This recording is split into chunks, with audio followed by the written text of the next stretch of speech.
Hi guys, welcome to another Mr. Fourth Dimension video. This is the Geo project. Last time we set up the project and got a distance function down, so now we're going to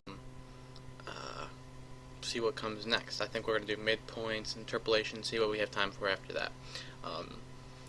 In this project, I'm going to go for about 15 to a maximum of 20 minutes, but I'm trying to keep it around 15. Last video was about 17 minutes, so maybe about 17 minutes max sort of range per video, so I'm just getting little chunks done, and I'm going to see if I can do every day, but it's all just very loose, and whatever happens, happens. So if I miss a day here and there, I'm not going to worry about it. It's not a strict schedule. I just feel like making videos and making them quick and easy. So, let's get to the code.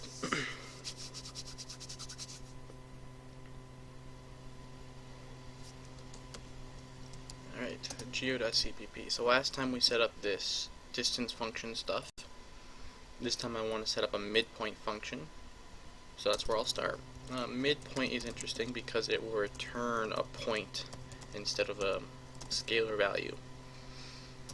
Alright, geo midpoint, and then we have P1, P2 will be the endpoints for it to find a midpoint between.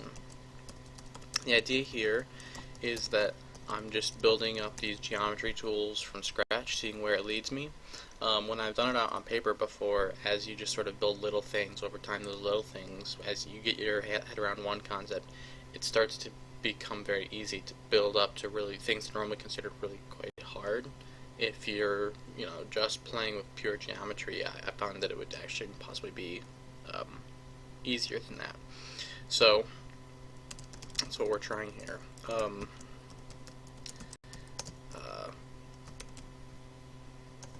So this is how we'll take the midpoint. Is it'll just be real direct. We'll p2.x take the average of the x and y's, right? Because the average between x is and the average between the y's gives you the midpoint between 2 points, like that. And I don't know if this is C or C++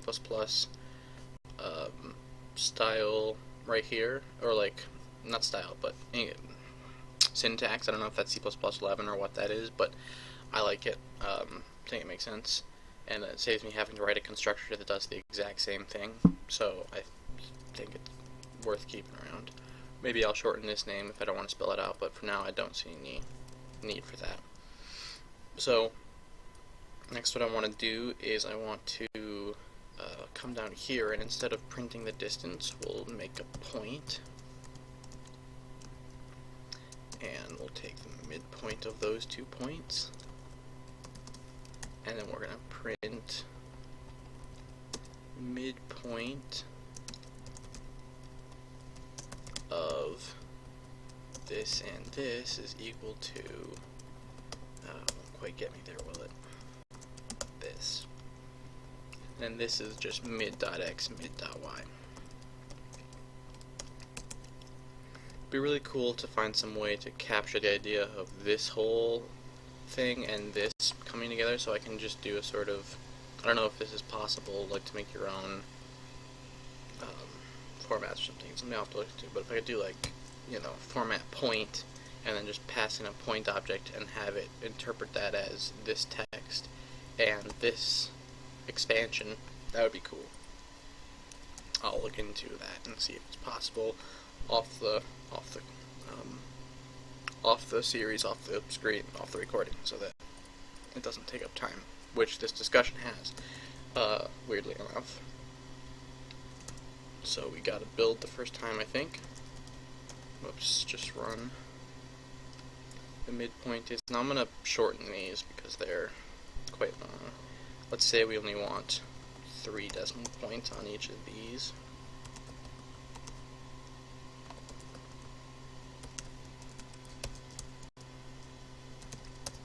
There we go. So yeah, it's taking the midpoints of these things which look correct,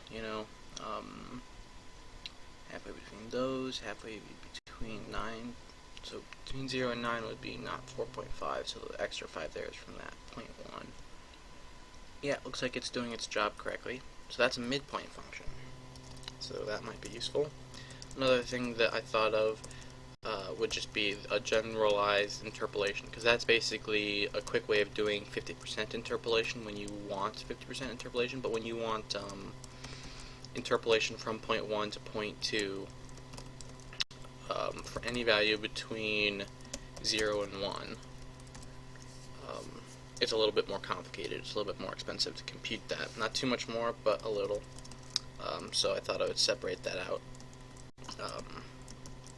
But now we'll do it. So if we want to interpolate between point 1 and point 2, that's, well, we take the value of point 1, and we add to that value of t, which is scales the stuff inside this parentheses, and if it's fully up to 1, then we want the value of 2 minus the value of 1. So if t is 1, the point 1, or the first point x and the first point x here cancel out, and all that's left is point 2. If it's 0, then this whole term is gone, and all that's left is the first point x. And so if it's like half, it's 50, we get half of the x and half of the, or half of the point 1, half of the point 2. If it's 0.25, then we only get a quarter of this, and we get 3/4 of this, right? So it works out to be a nice way to quickly interpolate linearly. Oops, not P2, P1, P2.y minus P1.y. Alright, so that does not have a name yet. GeoInterp point.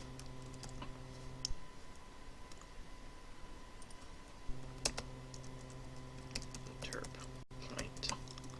So if that's working, then I'll test with 0.5 first to see if it's the same amount of, what is this, unreferenced function. Oh.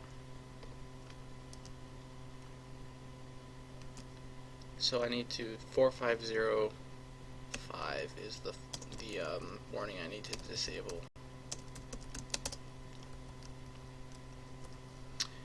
4505.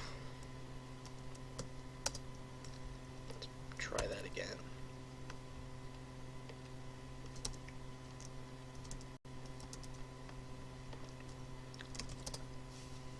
Cool. So it should have the same exact output because we're doing midpoints. And now let's do a second experiment. It'll be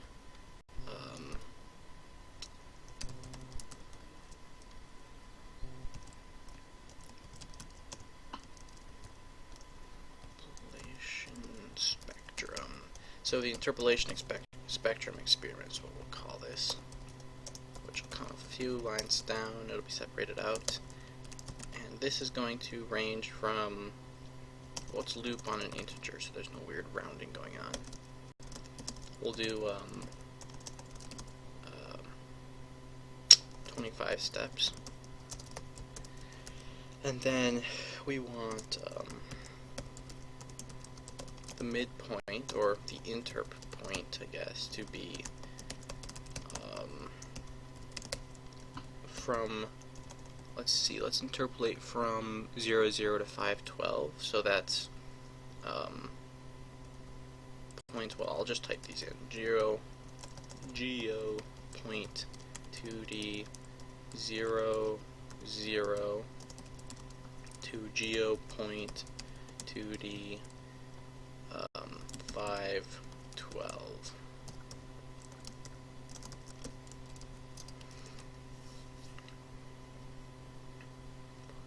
And that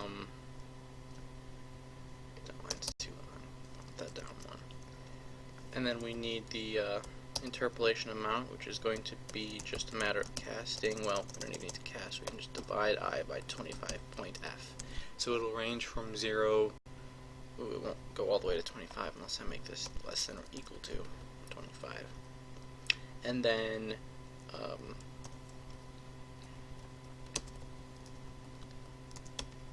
we can switch this back to being a midpoint calculation. print off interp of and that by f equals that, and then that by right there will just be the amount we interpolated by, so I divided by 25.f. Why is it not, oh, got it. And that's not quite right. We're gonna pull these out. Geo point 2D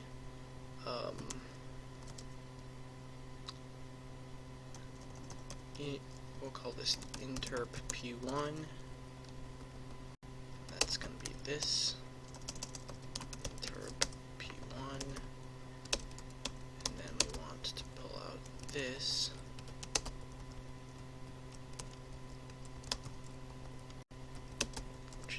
Interp P2, and then we can collapse that in, and this is the reason I pulled that out, because I didn't want to repeat those numbers. If I can put them in a variable, then it'll work everywhere.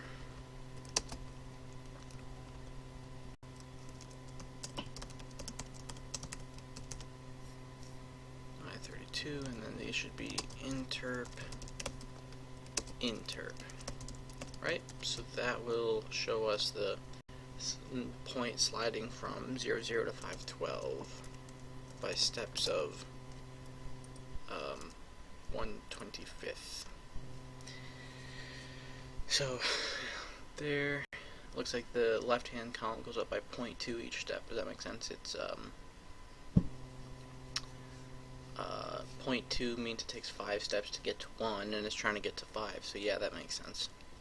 The right-hand side goes up by 0.48 each step, which is a factor of 12, so that kind of makes sense too. Looks like it doesn't hit an integer until 12 exactly, which would make sense if you're doing the ratio between 12 and 25 doesn't have any common factors, so that would make sense. And it doesn't look like, everything is increasing all the way down, and looks like that's pretty much correct. So I think that concludes the stuff we needed to get done, and we did it in only, 13 minutes. Awesome. Hope this has been interesting. See you guys next time.